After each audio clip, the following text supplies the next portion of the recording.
সবাইকে স্বাগত। আজ আমরা একটা বেশ আলোড়ন সৃষ্টিকারী লেখা ফ্রিডম ফ্রম দ্য নোন থেকে কিছু খুব গুরুত্বপূর্ণ চিন্তাভাবনা নিয়ে একটু গভীরভাবে আলোচনা করতে চলেছি। হ্যাঁ, এর মূল সুরটা হলো আমরা যা কিছু জানি, যা পরিচিত, সেই গণ্ডি পেরিয়ে আসল সত্য বা বাস্তবতাকে কিভাবে পাওয়া যায়। একদম। যুগ যুগ ধরেই তো এই খোঁজ চলছে।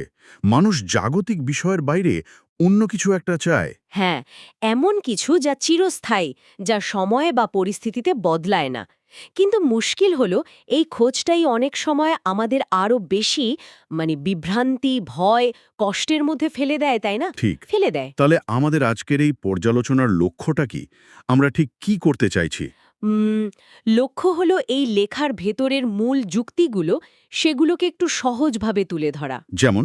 যেমন ধরুন, কেন পরিচিত পথগুলো, বিশেষ করে আধ্যাত্মিকতার যে প্রচলিত ধারণা, সেগুলো প্রায়শই ব্যর্থ হয়। হ্যাঁ। আর এই ধারণাগুলো নিয়ে ভাবাটা আমার মনে হয় এখন খুব দরকারি। কেন বলুন তো? কারণ এগুলো শুধু ব্যক্তিগত জীবন নয়, আমাদের সম্পর্ক, সমাজ, এমনকি এই পৃথিবীতে আমাদের ভূমিকাটা কি, এসব নিয়ে নতুন করে প্রশ্ন তুলতে শেখায়। ঠিক। প্রচলিত ধ্যান ধারণা ওই সামাজিক বা ধর্মীয় কর্তৃত্বের বাইরে গিয়ে নিজেকে সরাসরি জানার যে আহ্বান, সেটা সত্যি চিন্তার জগতে একটা ধাক্কা দেয়, একটা নতুন পথ খুলে দেয় হয়তো। যা হয়তো অজানা, কিন্তু জরুরি। হ্যাঁ, জরুরি, গভীর অন্তর্দৃষ্টির পথ। চলুন তাহলে শুরু করা যাক একেবারে গোড়ার প্রশ্নটা দিয়ে। লেখাটা তো এটাই তুলছে। হ্যাঁ, মানুষ কেন সবসময় এই জাগতিক সাফল্যের বাইরে কিছু একটা খোঁজে? জীবনের মানে কি? এই প্রশ্নটা কেন এত তাড়া করে? বিশেষ করে যখন চারপাশে এত বিভেদ, হিংস্রতা, যুদ্ধ এইসব দেখি, মনে হয় না কোথাও একটা গভীর সমস্যা আছে? একদম মনে হয়।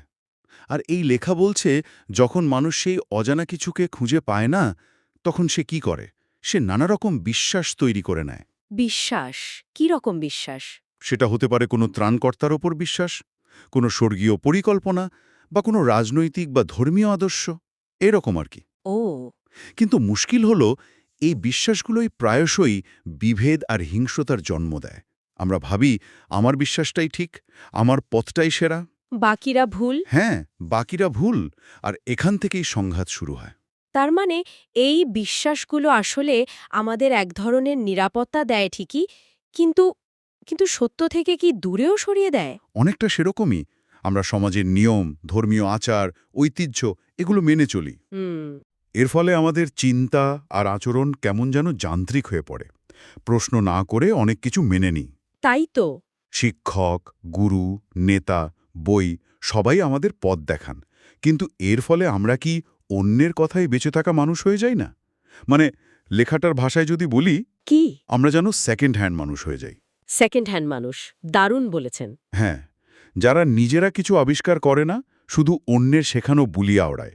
তাহলে এই যে প্রচলিত আধ্যাত্মিক পথগুলো, মন্ত্র জপ করা, বিশেষ আচার পালন, বা ধরুন ইন্দ্রিয় দমন করার চেষ্টা, এগুলো নিয়ে লেখাটা কি বলছে? লেখাটি এগুলোর সীমাবদ্ধতার কথা বেশ কঠোরভাবেই বলছে।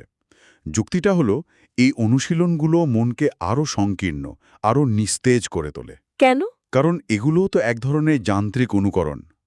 এগুলো কি সত্যিই সেই অজানা সত্যের দরজা খোলে, নাকি এগুলোও সেই পরিচিত গণ্ডেরই অংশ?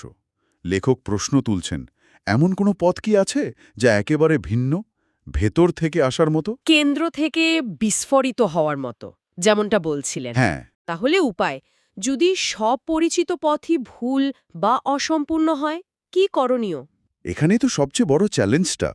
লেখাটি বলছে, সমস্ত তথাকথিত আধ্যাত্মিক কর্তৃত্ব, গুরু, শাস্ত্র, বিশ্বাস, আচার, সবকিছুকে বাতিল করতে হবে। বাতিল? মানে একেবারে প্রত্যাখ্যান? হ্যাঁ, সম্পূর্ণ প্রত্যাখ্যান। এবং এটা শুধু মুখে বা বুদ্ধিতে নয়, একেবারে বাস্তবে। তার মানে? তার মানে হলো সম্পূর্ণ একা দাঁড়ানো।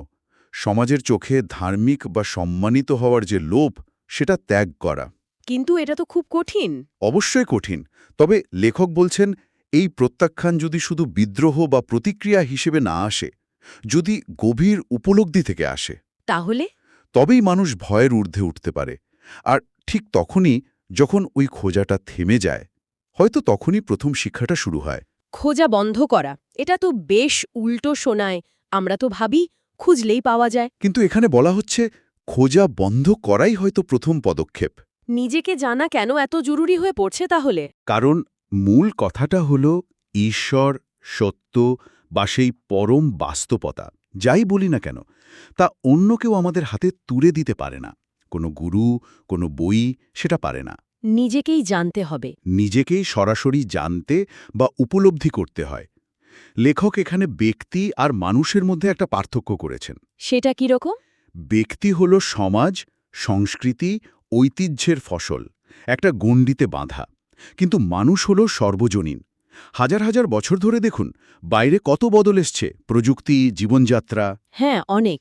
কিন্তু মানুষের ভেতরের গঠনটা, তার লোভ, ভয়, হিংসা, নিরাপত্তাহীনতা, এগুলো কি খুব একটা বদলেছে? শায়দ না। শায়দ না। তার মানে আজকের পৃথিবীর এই যে এত সমস্যা, এত বিশৃঙ্খলা, তার জন্য আমরা প্রত্যেকেই কোনো না কোনোভাবে দায়ী, আমাদের নিজেদের ভেতরের এই বিষয়গুলোর জন্য। ঠিক তাই। আমাদের ভেতরের আগ্রাসন, জাতীয়তাবাদ, ধর্মীয় ভেদাভেদ, স্বার্থপরতা, সংস্কার, এই সব কিছু মিলিয়েই তো বাইরের পৃথিবীর এই অবস্থা। হুম।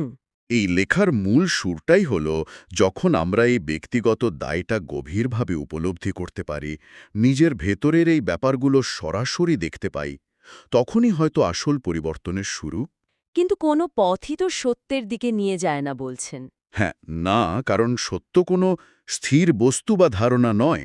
সত্য জীবন্ত, পরিবর্তনশীল, প্রতি মুহূর্তে নতুন। তাকে কোনো পথের শেষে খুঁজে পাওয়া যাবে না। তাহলে সত্য কোথায় আছে যদি কোনো পথ না থাকে, গুরু না থাকে? সত্য আছে যা আছে, হোয়াট ইজ, তাকে জানার মধ্যে। আমাদের ভেতরে যা কিছু, রাগ, হিংসা, ভয়, হতাশা, আনন্দ, প্রেম, এই সব কিছুকে কোনো বিচার বা বিশ্লেষণ ছাড়াই, মানে সরাসরি দেখা আর বোঝার মধ্যেই সত্য। কোনো দর্শন বা শিক্ষকের প্রয়োজন নেই বলছেন? না, শুধু কিভাবে দেখতে হয় সেটাই জানতে হবে। চোখ খোলা রেখে মন দিয়ে দেখতে শেখা। কিন্তু এই দেখাটা কি সহজ? আমরা তো সবসময় আমাদের ধারণা, বিশ্বাস এগুলো দিয়ে দেখি। ঠিক, এখানেই আসছে শর্তাবদ্ধতার ধারণাটা। শর্তাবদ্ধতা? হ্যাঁ, নিজেকে জানতে হলে বা যা আছে তাকে সরাসরি দেখতে হলে একটা মুক্ত মন দরকার, বিনয় দরকার, আর নিজের শর্তাবদ্ধতা সম্পর্কে সচেতনতা দরকার। আমরা যে কতটা শর্তাধীন, জাতীয়তা, ধর্ম, সংস্কৃতি, শিক্ষা দিয়ে, সেটা বোঝা। হ্যাঁ, উপলব্ধি করা। আমাদের দেখার চোখ, ভাবনার ধরন সবই তো তৈরি হয়ে গেছে এসব দিয়ে, অজান্তেই। এই শর্তাবদ্ধতাই তো আমাদের অতীতে আটকে রাখে, নতুন কিছু দেখতে দেয় না। তাহলে এই শর্তাবদ্ধতা থেকে মুক্তির উপায় কি? শুধু এটা বোঝা যে আমি শর্তাধীন, সেটাই কি যথেষ্ট? না, শুধু বুদ্ধির স্তরে বোঝা যথেষ্ট নয়। এই শর্তাবদ্ধতার বিপদটাকে একেবারে সরাসরি অনুভব করতে হবে। কিরকম? যেমন আমরা আগুনের বিপদ বা সাপের বিপদ অনুভব করি, দেখা মাত্রেই প্রতিক্রিয়া হয়, তাই না? ভাবার সময় থাকে না। হ্যাঁ। ঠিক তেমনি শর্তাবদ্ধতা কিভাবে আমাদের জীবনে দুঃখ আনছে, সংঘাত তৈরি করছে, সেটা যখন কেউ সরাসরি দেখতে পায়, সেই দেখাটাই কর্ম, অ্যাকশন। তখন আলাদা করে কিছু করার থাকে না। দেখাটাই মুক্তি। হ্যাঁ, দেখাটাই মুক্তি। আচ্ছা, এবার একটু চেতনা বা কনসিয়াসনেসের প্রসঙ্গে আসি। লেখাটিতে বলা হচ্ছে চেতনা আসলে একটাই ক্ষেত্র, এটা সচেতন বা অচেতন এরকম ভাগে বিভক্ত নয়। কিন্তু আমরা তো প্রায় খণ্ডিত জীবনযাপন করি, অফিসে একরকম, বাড়িতে অন্যরকম। ঠিক, বন্ধু মহলে একরকম, একা থাকলে আরেক রকম। এই খণ্ডিত অবস্থা থেকে বেরিয়ে একটা সামগ্রিক সচেতনতা কি সম্ভব, এটাই প্রশ্ন। আর এখানেই কি মনোযোগ আর একাগ্রতার পার্থক্যটা আসছে? একদম। একাগ্রতা, কনসেন্ট্রেশন, মানে হলো মনকে একটা বিষয় জোর করে আটকে রাখা, বাকি সব বাদ দিয়ে। কিন্তু মনোযোগ, অ্যাটেনশন, হলো সম্পূর্ণ ভিন্ন। এটা একটা সামগ্রিক সজাগ অবস্থা। যেখানে কোনো কিছুই বাদ দেওয়া হয় না। না, কোনো কিছুকে প্রতিরোধ করা হয় না। এই রকম মনোযোগের অবস্থায় নিজেকে দেখা, কোনো বিকৃতি ছাড়া, বিচার বা তুলনা ছাড়া, এটা ভীষণ কঠিন। কেন কঠিন? কারণ আমরা সবসময় নিজের সম্পর্কে একটা ছবি বা ধারণা, ইমেজ তৈরি করে রাখি, আর সেই ছবিটাকেই রক্ষা করতে চাই। ফলে আসল আমিটাকে আর দেখা হয় না। আর এই ছবি তৈরির সাথে কি তুলনার কোনো সম্পর্ক আছে? আমরা তো সবসময়ই তুলনা করি। ঠিক ধরেছেন। লেখক বলছেন তুলনা সবসময় ভ্রম আর দুঃখ বাড়ায়। কারণ কারণ তুলনা করলেই মনে হয় আমি যা আছি তা যথেষ্ট নয়, আমাকে অন্য রকম হতে হবে। এই হওয়ার চেষ্টার থেকেই তো সংঘাত। ঠিক। যখন কোনো তুলনা থাকে না, যখন আমরা শুধু যা আছি তাকেই দেখি, কোনো আদর্শের সাথে না মিলিয়ে, তখন মন অনেক শান্ত থাকে। আর সেই শান্ত, তুলনাহীন মন এক ভিন্ন মাত্রায় কাজ করতে পারে, যেখানে কোনো দ্বন্দ্ব নেই। তার মানে মনকে শুধু পরিচ্ছন্ন বা সুশৃঙ্খল রাখাই যথেষ্ট নয়, এর পরেও কিছু আছে। হ্যাঁ, শৃঙ্খলা জরুরি, কিন্তু সেটাই শেষ কথা নয়। মন যখন তুলনামূলকভাবে শান্ত, সুশৃঙ্খল থাকে, তখন হয়তো সেই অজানা সত্যের দরজা খুলতে পারে। কিন্তু সেটা জোর করে হয় না। না, জোর করে বা ইচ্ছা করে হয় না। এর জন্য প্রয়োজন এক বিশেষ ধরনের সচেতনতা, যাকে বলা হচ্ছে নির্বাচনহীন সচেতনতা, চয়েসলেস অ্যাওয়ারনেস। নির্বাচনহীন সচেতনতা, সেটা কি? মানে যা ঘটছে, যা দেখছি বা অনুভব করছি, তাকে কোনো পছন্দ অপছন্দ, ভালো মন্দ এই বিচার ছাড়াই শুধু দেখে যাওয়া। এই দেখাটা কিন্তু নিষ্ক্রিয় নয়, বরং অত্যন্ত সক্রিয় একটা অবস্থা। বুঝলাম। আচ্ছা, এবার আসি আনন্দ আর ভয়ের প্রসঙ্গে। আমাদের পুরো সমাজটাই তো মনে হয় আনন্দের পেছনে ছোটে। হ্যাঁ, ছোটে। কিন্তু এই লেখা বলছে আনন্দের পেছনে এভাবে ছুটলে তার ফল দুঃখ, হতাশা আর ভয়। এটা একটা চক্রের মতো। হ্যাঁ, এই চক্রটা বোঝা খুব জরুরি। লেখাটা আনন্দের জন্ম প্রক্রিয়াটা বেশ সুন্দরভাবে ব্যাখ্যা করেছে। কি রকম? প্রথমে উপলব্ধি, পারসেপশন, তারপর সংবেদন, সেন্সেশন, তারপর সংযোগ, কানেকশন, আর তার থেকে আকাঙ্ক্ষা, ডিজায়ার, ওই আনন্দটা আবার পাওয়ার ইচ্ছা। এ পর্যন্ত তো ঠিক আছে, সমস্যাটা কোথায়? সমস্যাটা শুরু হয় এরপর। চিন্তা, থট, ওই আনন্দের অভিজ্ঞতাটাকে স্মৃতিতে ধরে রাখে আর বারবার পাওয়ার চেষ্টা করে। তাতে কি হয়? এতে আনন্দটা যান্ত্রিক হয়ে পড়ে, আর তার সাথে ভয়ও জুড়ে যায়। যদি আবার না পাই, বা যদি যা পেয়েছি তা হারিয়ে ফেলি। চিন্তা এভাবেই স্মৃতি আর আকাঙ্ক্ষার মাধ্যমে আনন্দকে তৈরি করে, ধরে রাখার চেষ্টা করে, আর এই চেষ্টাই দুঃখ ডেকে আনে। তার মানে ভয়টা জন্মায় মূলত আনন্দ হারানোর আশঙ্কা থেকে বা না পাওয়ার যন্ত্রণা থেকে? ঠিক। যেমন কেউ যদি একটা বিশ্বাস বা সম্পর্কে খুব আনন্দ পায়, সেটা ভেঙে গেলে বা নষ্ট হয়ে গেলে সে ভয় পায়, একা হয়ে যাওয়ার ভয়, তখন হয়তো নতুন আশ্রয় খোঁজে। হুম। আনন্দের এই কাঠামোটা বুঝতে পারলে এই চক্র থেকে বেরোনোর একটা সম্ভাবনা তৈরি হয়। তখন হয়তো অন্যরকম গভীরতর আনন্দের সন্ধান মেলে, যা ক্ষণিকের উত্তেজনা নয়। কিন্তু তার আগে ভয়কে বুঝতে হবে বললেন। ভয় তো জীবনের একটা বড় সমস্যা। অন্যতম প্রধান সমস্যা। মন যখন ভয়ে আচ্ছন্ন, তখন বিভ্রান্তি, সংঘাত, হিংস্রতা এসব আসবেই। আমরা শারীরিক ভয়ের চেয়ে মনস্তাত্ত্বিক ভয় নিয়েই বেশি থাকি। যেমন লোকে কি বলবে, চাকরি চলে গেলে কি হবে, মৃত্যু ভয়, একাকিত্ব, এইসব। হ্যাঁ, এইসব। আর এই ভয় থেকে বাঁচতে আমরা নানা ধরনের পলায়নের পথ খুঁজি। কেউ ধর্মে, কেউ বিনোদনে, কেউ তর্কে। চিন্তা কিভাবে এই মনস্তাত্ত্বিক ভয়গুলো তৈরি করে, এটা যদি একটু বলেন। চিন্তা মূলত অতীত আর ভবিষ্যৎ নিয়ে কাজ করে। ভয়ও তৈরি হয় এই দুটোকে কেন্দ্র করে। কিভাবে? যেমন অতীতে খারাপ অভিজ্ঞতা রয়েছে, চিন্তা সেটা মনে রেখে ভবিষ্যতে আবার ঘটার ভয় তৈরি করে। অথবা ভবিষ্যতে কিছু একটা ঘটতে পারে, মৃত্যু, ব্যর্থতা, যা এখনও ঘটেনি, কিন্তু চিন্তা সেটাকে কল্পনা করে এখনই ভয় তৈরি করে। তার মানে ভয় আসলে এখন থাকে না, হয় অতীতে নয় ভবিষ্যতে। লক্ষ্য করে দেখুন, ঠিক এই মুহূর্তে, এই বর্তমানে ভয় কি সত্যিই আছে, নাকি চিন্তা তাকে তৈরি করছে? তাহলে ভয়ের মুখোমুখি হওয়া মানে কি? একে দূর করার চেষ্টা করা? না, দূর করার চেষ্টাটাও এক ধরনের পলায়ন। মুখোমুখি হওয়া মানে হলো ভয়টাকে যখন উঠছে, ঠিক সেই মুহূর্তে কোনো নাম না দিয়ে, বিশ্লেষণ বা বিচার না করে শুধু তাকে দেখা। শুধু দেখা? হ্যাঁ, শুধু দেখা। ঠিক যেমন আমরা একটা মেঘকে দেখি। এখানেই লেখক সবচেয়ে গুরুত্বপূর্ণ প্রশ্নটা তুলেছেন। যিনি ভয়টাকে দেখছেন, পর্যবেক্ষক, আর যে ভয়টাকে দেখা হচ্ছে, পর্যবেক্ষণকৃত বিষয়, এরা কি সত্যিই আলাদা? নাকি একই? লেখক বলছেন পর্যবেক্ষকই ভয়। যিনি দেখছেন তিনিই আসলে ভয়ের অংশ। এই উপলব্ধিটা যখন পরিষ্কার হয়, যখন বোঝা যায় যে আমি আমার ভয় তৈরি করছি, তখন কি হয়? তখন ভয়ের সাথে লড়াই করার কেউ থাকে না। আর লড়াই না থাকলে শক্তির অপচয় বন্ধ হয়, ভয়টা আপনা আপনি মিলিয়ে যায়। এই ধারণাটা পর্যবেক্ষণকৃত বিষয়, এটা তো শুধু ভয়ের ক্ষেত্রে নয়, রাগ বা হিংসার ক্ষেত্রেও সত্যি হতে পারে। অবশ্যই ভয়, আনন্দ, দুঃখ, চিন্তা, হিংস্রতা এই সবই আসলে গভীরভাবে সম্পর্কিত। হিংস্রতা বলতে আমরা শুধু শারীরিক আঘাত বুঝি, কিন্তু হিংস্রতা আরও অনেক সূক্ষ্ম রূপে থাকে। যেমন কাউকে কটু কথা বলা, অবজ্ঞা করা, মনে মনে অন্যের ক্ষতি চাওয়া, ভয়ের কারণে কারো প্রতি আনুগত্য দেখানো, অথবা নিজের পরিচয় দিয়ে ধর্ম, জাতি, মত নিজেকে অন্যদের থেকে শ্রেষ্ঠ ভাবা, এটাও তো মানসিক হিংস্রতা। তার মানে বাইরের পৃথিবীর হিংস্রতার জন্য আমাদের ব্যক্তিগতভাবেও দায়ী। এই লেখাটি ঠিক এই কথাই জোর দিয়ে বলছে। নিজের ভেতরের এই সূক্ষ্ম হিংস্রতাগুলোকে চেনা, বোঝা খুব জরুরি। কোনো সাফাই না গেয়ে বা নিজেকে দোষী না ভেবে নিছক কৌতূহল নিয়ে কি আমরা আমাদের ক্রোধ বা হিংসাকে দেখতে পারি? যখন রাগ উঠছে তখন শুধু রাগটাকেই দেখা, কেন বা কার উপর এসব না ভেবে। হ্যাঁ, এর জন্য মনটাকে পুরোপুরি উন্মুক্ত করতে হয়।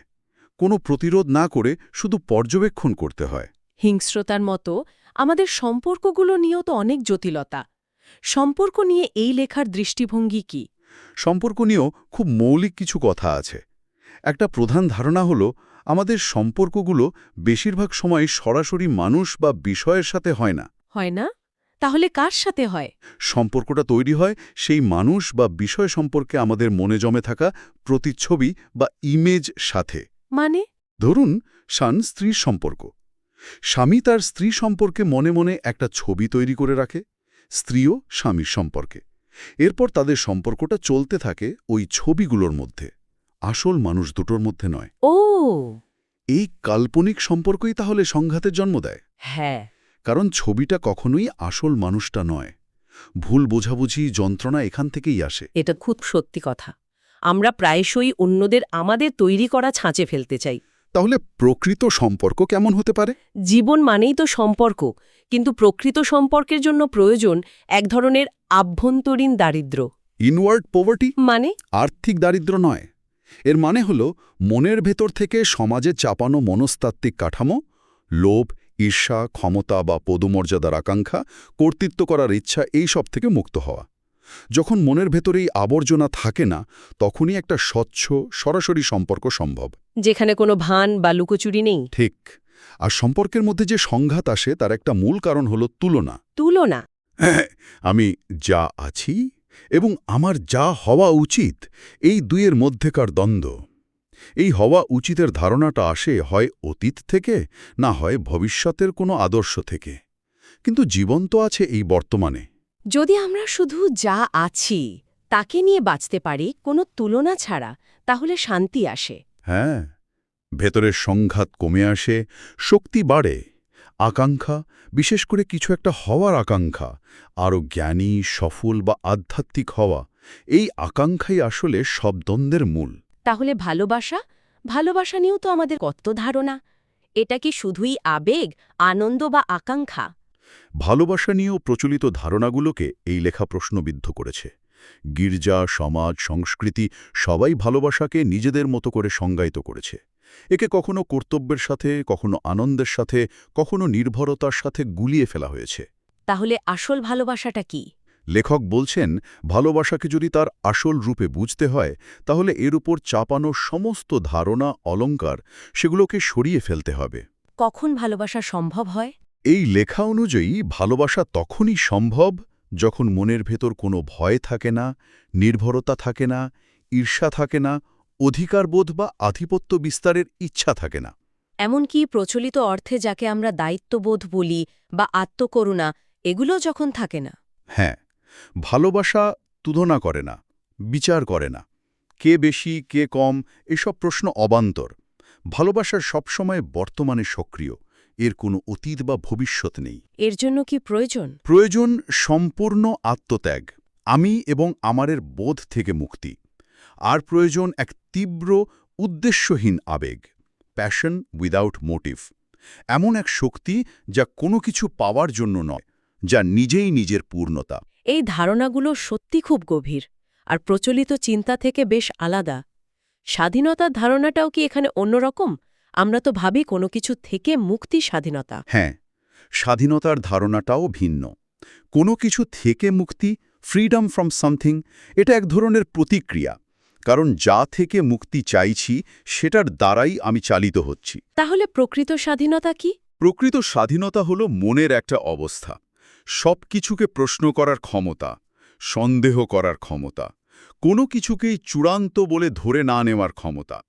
এটা নির্ভরতা থেকে মুক্তি, অন্যের মতামতের দাসত্ব থেকে মুক্তি, এমনকি নিজের পুরনো বিশ্বাস থেকেও মুক্তি। এই স্বাধীনতার সাথে কি একাকিত্বের কোনো সম্পর্ক আছে? এখানে একাকিত্ব, এলোননেস এবং বিচ্ছিন্নতা, আইসোলেশন বা নিঃসঙ্গতা, লোনলিনেসের মধ্যে পার্থক্য করা হয়েছে। নিঃসঙ্গতা কষ্টকর, বিচ্ছিন্নতা হল নিজেকে গুটিয়ে নেয়া। আর একাকিত্ব? একাকিত্ব সম্পূর্ণ ভিন্ন। এটা একটা ইতিবাচক অবস্থা। সত্যিকারের একাকী হতে পারা মানে হল অতীত বা ভবিষ্যতের প্রভাব থেকে মুক্ত হয়ে সম্পূর্ণ বর্তমানে থাকা। এই অবস্থায় মন নিষ্পাপ, সজীব থাকে? হ্যাঁ, নতুন কিছু গ্রহণ করতে প্রস্তুত থাকে। নিজেকে যেমন আছি তেমনভাবে গ্রহণ করে বাঁচতে শেখাটাই হয়তো এই একাকিত্বের পথে প্রথম ধাপ। আপনি বলছিলেন স্বাধীনতা সময়ের মাধ্যমে অর্জন করা যায় না। সময় নিয়েও তো এই লেখায় অনেক কথা। সময় কিভাবে সমস্যা তৈরি করে? আমরা সাধারণত ঘড়ির সময় বা ক্যালেন্ডারের সময় দেখি, কিন্তু এখানে মূলত মনস্তাত্ত্বিক সময়ের কথা বলা হচ্ছে। যেটা চিন্তা তৈরি করে। হ্যাঁ, যেমন কোনো কাজ করার ধারণা আর সেই কাজটা করা, এর মাঝখানের ব্যবধানটাই মনস্তাত্ত্বিক সময়। চিন্তায় ব্যবধান তৈরি করে, আর এখানেই দ্বিধা, ভয়, আলস্য আসে। আর অতীত বা ভবিষ্যৎ নিয়ে ভাবাটাও? হ্যাঁ, অতীতে পাওয়া দুঃখ মনে পুষে রাখা বা ভবিষ্যতে কিছু পাবার আশা করা, এটাও মনস্তাত্ত্বিক সময়। এই লেখায় বলা হচ্ছে এই মনস্তাত্ত্বিক সময়ই দুঃখ তৈরি করে, কারণ এটা আমাদের বর্তমানে বাঁচতে দেয় না। মনস্তাত্ত্বিক সময় ছাড়া বাঁচা, এটা কি সম্ভব? মানে সম্পূর্ণ বর্তমানে বাঁচা? হ্যাঁ, মানে সম্পূর্ণ বর্তমানে, প্রতি মুহূর্তে বাঁচা। যেমন ধরুন মৃত্যু। আমরা ভবিষ্যতের ঘটনা ভেবে ভয় পাই, কিন্তু যদি আমরা প্রতি মুহূর্তে আমাদের পুরনো ধারণা, বিশ্বাস, স্মৃতি থেকে মনস্তাত্ত্বিকভাবে মরে যেতে পারি, মানে সেগুলোকে ছেড়ে দিতে পারি, তাহলে কি মৃত্যুর ভয় থাকে না? থাকে কি? তখন প্রতি মুহূর্তই নতুন, প্রতি মুহূর্তই জীবন। জীবন আর মৃত্যু তখন একই প্রক্রিয়ার অংশ হয়ে যায়। এই যে বর্তমানে থাকা, কোনো পূর্বধারণা ছাড়া জগৎকে দেখা, এটা কি আমাদের সৌন্দর্য বোধকেও প্রভাবিত করে? খুব গুরুত্বপূর্ণ প্রশ্ন।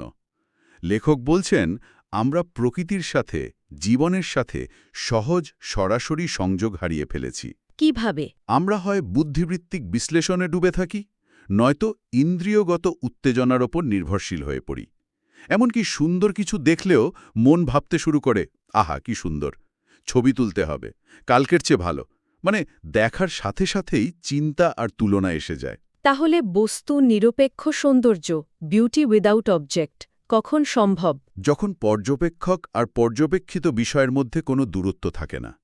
এর জন্য প্রয়োজন সম্পূর্ণ আত্মত্যাগ, সরলতা, বিনয় আর নিস্তব্ধতা।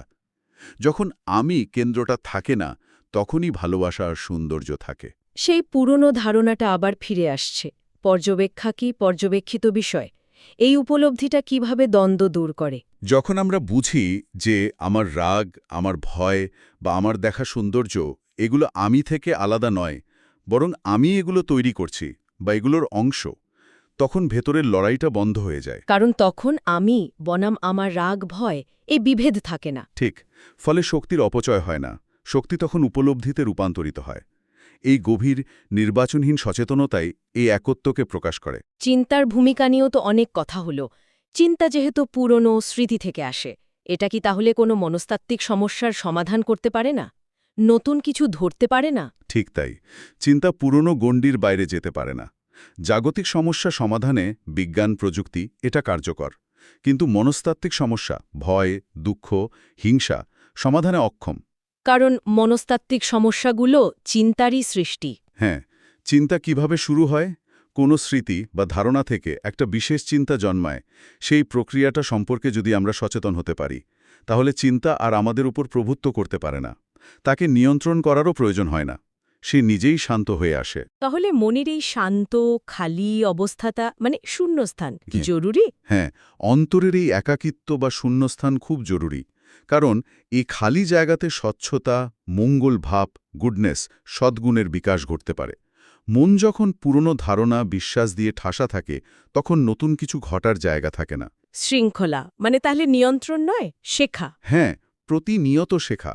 এই শেখাটা তখনই সম্ভব যখন মন খালি থাকে, গ্রহণ করতে প্রস্তুত থাকে। আর ধ্যান বা মেডিটেশন, আমরা তো ধ্যান বলতে বুঝি কোনো পদ্ধতি অনুসরণ করা বা মনকে একাগ্র করা। এই লেখা ধ্যানের প্রচলিত ধারণাকেও চ্যালেঞ্জ করছে। এখানে ধ্যান কোনো পদ্ধতি বা একাগ্রতার অনুশীলন নয়, বরং জীবনের সামগ্রিকতাকে বোঝা, নিজের ভেতরের এবং বাইরের জগৎকে একসাথে দেখা, এটাই ধ্যান। এটা কিরকম সচেতন অবস্থা? এটা এমন এক সচেতন অবস্থা যেখানে মনের ভেতর যা কিছু উঠছে, চিন্তা, অনুভূতি, স্মৃতি, সেগুলোকে কোনো রকম বিচার না করে, আঁকড়ে না ধরে বা সরিয়ে না দিয়ে শুধু দেখে যাওয়া হয়। এই গভীর, নিষ্ক্রিয় অথচ সজাগ পর্যবেক্ষণ থেকেই একসময় নীরবতা নেমে আসে। এমন নীরবতা যেখানে আমি ধ্যান করছি এই বোধটাও থাকে না। হ্যাঁ, ধ্যানকারী, মেডিটেটর তখন অনুপস্থিত। সব মিলিয়ে মনে হচ্ছে এই লেখা আমাদের জীবনে, আমাদের সত্তার গভীরে এক আমূল বিপ্লবের কথা বলছে, যে পুরনো শর্তাধীন মস্তিষ্ক দিয়ে নতুন সমস্যার সমাধান সম্ভব নয়। হ্যাঁ, লেখক এমনকি প্রশ্ন তুলেছেন, আমাদের মস্তিষ্কের কোষগুলোতেও কি পরিবর্তন আনা সম্ভব? এই শর্তাবদ্ধতা থেকে কি শারীরিকভাবেও মুক্তি সম্ভব? এটা একটা অত্যন্ত মৌলিক প্রশ্ন। ব্যক্তিগত পরিবর্তন কি সত্যি পৃথিবীকে প্রভাবিত করতে পারে? লেখক মনে করেন পারে। কারণ পৃথিবী তো আমাদের সমষ্টিগত চেতনারই প্রতিফলন। যখন একজন মানুষও তার ভেতরের হিংসা, ভয়, বিভেদ থেকে মুক্ত হয়, তখন তার প্রভাব সীমিত হলেও পড়ে। সত্যিকারের ধার্মিক মন তাহলে কোনো বিশ্বাস বা আচারের ওপর নির্ভরশীল নয়? না, সে কোনো কিছুতে আশ্রয় খোঁজে না, ভয় পায় না। সে শুধু যা আছে, হোয়াট ইজ, তার সাথে স্থিত থাকে। প্রতি মুহূর্তে শেখে। তাহলে শেষ পর্যন্ত সেই এক কথাই ঘুরে ফিরে আসছে, পর্যবেক্ষক এবং পর্যবেক্ষণকৃত বিষয়ে যখন এক হয়ে যায়, যখন আমি বোধটা থাকে না। তখন শক্তি আর দ্বন্দ্বে নষ্ট হয় না, বরং তা সৃষ্টিশীলতায় রূপান্তরিত হয়। আর সত্য, ভালোবাসা এগুলোকে খুঁজে পাওয়া যায় না। না, খুঁজে পাওয়া বা জোর করে আমন্ত্রণ জানানো যায় না। এগুলো কোনো চেষ্টার ফল নয়। এগুলো তখনই আসতে পারে যখন মন সমস্ত মিথ্যে, আমাদের বিশ্বাস, ধারণা, ভয়, আকাঙ্ক্ষা, আত্মকেন্দ্রিকতা এ সব কিছুকে সম্পূর্ণভাবে বর্জন করে। যখন মন সম্পূর্ণ নীরব, খালি থাকে। হ্যাঁ, এবং সেই উদ্দেশ্যহীন, তীব্র আবেগ, প্যাশন উইদাউট মোটিভ দ্বারা পূর্ণ থাকে। মিথ্যার সম্পূর্ণ বর্জনই হয়তো সত্যের আগমনের পথ খুলে দেয়। অসাধারণ কিছু চিন্তা ভাবনা। সংক্ষেপে যদি আজকের আলোচনাকে ধরতে চাই, তাহলে মূল কথাটা হলো প্রকৃত মুক্তি আসে নিজেকে জানার মাধ্যমে। হ্যাঁ। অতীত মানে আমাদের চিন্তা, স্মৃতি, শর্তাবদ্ধতা, কর্তৃত্বের প্রভাব, এই সব কিছুর বিকৃতি ছাড়াই যা আছে তাকে সরাসরি দেখার মাধ্যমেই এই মুক্তি সম্ভব। ঠিক, এর জন্য প্রয়োজন সংঘাতমুক্ত, নির্বাচনহীন সচেতনতা, গভীর মনোযোগ এবং সেই শক্তির জাগরণ যা দ্বন্দ্বে ক্ষয় হয় না। একদম। শেষ করার আগে শ্রোতাদের জন্য একটা গভীর প্রশ্ন রেখে যেতে চাই, যদি অনুমতি দেন। অবশ্যই, বলুন। এই লেখার মূল সুর যদি হয় যে সত্যিকারের পরিবর্তন, ভালোবাসা বা উপলব্ধি এগুলো কোনো চেষ্টা, পদ্ধতি বা সময়ের মাধ্যমে অর্জন করা যায় না, বরং এগুলো আসে কেবল মিথ্যার সম্পূর্ণ বর্জন থেকে, ভিতরের সম্পূর্ণ নীরবতা এবং আমিত্বের শূন্যতা থেকে, তাহলে এর বাস্তব অর্থ কি দাঁড়ায়? মানে দৈনন্দিন জীবনে এটা কিভাবে সম্ভব? হ্যাঁ, আমাদের দৈনন্দিন জীবনে যেখানে আমরা প্রতি মুহূর্তে কোনো না কোনো পরিচিতির উপর, কোনো না কোনো খোঁজের উপর নির্ভর করে চলি, সেখানে এই পরিচিতি বা খোঁজের উপর নির্ভর না করে কিভাবে বাঁচা যায়? আর এই বর্জন ব্যাপারটাই বা কিভাবে কাজ করতে পারে যখন আমরা নিজেরাই সেই মিথ্যার অংশ? সত্যিই ভাবনার বিষয়। এই চ্যালেঞ্জিং প্রশ্নগুলো নিয়েই না হয় আজকের মতো শেষ করা যাক। হ্যাঁ, এগুলো নিয়ে ভাবা যেতে পারে।